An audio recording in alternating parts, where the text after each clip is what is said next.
manida sahaja lemah nu ngaku mukminan nyana jelema ngaku jelema mukmin ngaku jelema takwa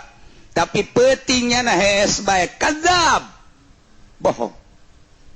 jelema nu ngaku takwa ka Gusti Allah tapi nyanana peutingna teu pernah hudang pembohong kelas kakap. Jadi geus ditorekat bagus kitu teh ngabohong-bohong sia ngaku ka Allah masih keneh bubuntel jeung naon kitu ngaranna spray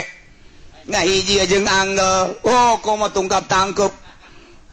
emang ulah aya waktuna aya waktuna nangkep ge bel nangkep mah nangkep bae malana kan atuh nangkep ngan urang mah gedekan ka nangkep ieu nu hese ge tah utar atur kos kituna bohong sia cak guru nangke dibohong-bohong sia ngaku cinta ke Allah geus di mana dina zikir jahar ge la ilaha illallah la maksuda bihakin fil wujud illallah oh lu dimaksud kecuali Allah kunaon kasusu deui dicareka dina jaharna bae geus dicareka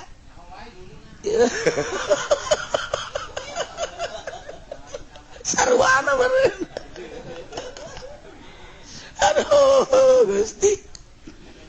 balikan deui sia ulah maksuda atuh la ilaha illallah la ma'budu bae kos kitu mah gas balik deui geus ulah la maksuda sia balik deui ka syariat tadi tuh balik deui ka syariat atuh nu biasa paranting ngariung teh la ilaha illallah la ilaha illallah teu aya pangeran wajib disembah angin Allah eta mah nu dina sapinah teh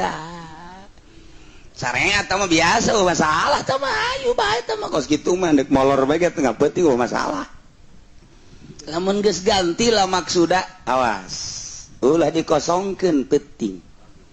namun bener deuk ka Allah mun sia ngaku ka Allah tapi hees bae bohong sia eta teh geus dikadzab-kadzab ulah mantap nya norekat hees ti ditu nah